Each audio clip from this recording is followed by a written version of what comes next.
Mari belajar dari Italia. Apa yang sebenarnya terjadi di Italia? Apa yang bisa kita jadikan contoh agar tidak terjadi di Indonesia? Kreatif konten ini berasal dari artikel warga Italia, dipersingkat dan dilengkapi data agar lebih mudah dipahami. Tahap 1. Kasus pertama diumumkan. Itu cuma flu. Apa pentingnya pakai masker? Orang-orang ini cuma lebay. Saya kan sehat, gak bakal ketularan. Gak usah panik lah.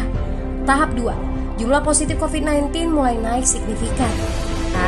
Cuma beberapa yang kena. Yang meninggal pun hanya orang-orang tua saja yang emang udah punya penyakit. Hidup seperti biasa aja lah. Pacaran, nongkrong bareng temen, jalan-jalan ke mall. Tetep lanjut. Tahap ketiga, jumlah kasus meningkat dengan cepat, berlipat ganda dalam 1 hari.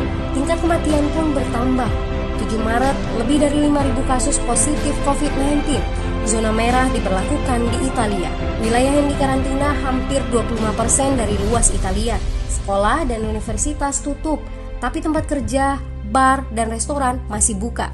Sementara itu, 75% wilayah lain masih menganggap enteng COVID-19. Anjuran mencuci tangan ada di mana-mana, tapi sekadar anjuran dan tak banyak yang melakukan. Tahap 4. Jumlah kasus meningkat pesat. Sekolah dan universitas ditutup selama sebulan. Darurat nasional pun diberlakukan. Rumah sakit menambah kapasitas, seluruh kamar dibersihkan untuk memberi ruang bagi pasien COVID-19. Tapi tak ada cukup dokter dan perawat. Ada terlalu banyak kasus pneumonia, terlalu banyak pasien perlu ICU, tapi ruangannya sudah habis, ventilator habis. Pada titik ini seperti kondisi dalam perang. Dokter harus memilih siapa yang akan diobati berdasarkan peluang bertahan hidup. Itu berarti pasien lanjut usia dan punya penyakit bawaan seperti hipertensi, diabetes, stroke tidak masuk prioritas karena tidak ada lagi ruang. Sistem layanan kesehatan seketika runtuh. Tahap 5. 9 Maret mencapai lebih dari 9.000 kasus. Seluruh kota Italia lockdown. Orang-orang bisa pergi hanya untuk keperluan darurat dan dalam pengawasan ketat. Semua bisnis masih dibuka karena jika tidak, ekonomi akan runtuh. Itu kebijakan pemerintah. Mulai ada ketakutan, orang-orang mulai memakai masker dan sarung tangan.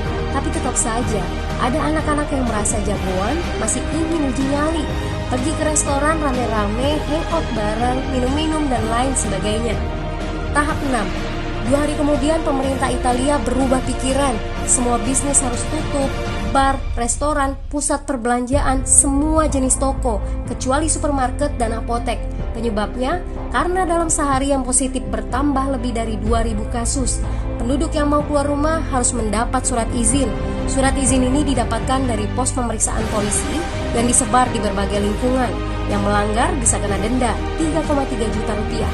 Bagi pasien positif yang tidak mau mengkarantina diri, bakal dituntut dengan pasal pembunuhan, hukuman 1-12 tahun penjara.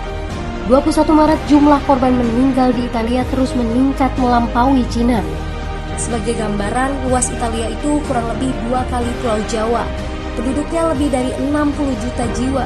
Lalu apa yang harus kita pelajari dari Italia? Yuk, mulai dari diri sendiri, mulai dari di rumah aja. Jaga kebersihan lalu isolasi diri dan keluarga. Tidak keluar rumah kecuali sangat penting. Ini saatnya memulai solidaritas. Yang mampu harus mulai membantu yang tidak mampu. Ini adalah bentuk usaha dan doa kita semua. Semoga badai corona ini segera berlalu. Mari memulai kekompakan dengan membagikan informasi ini.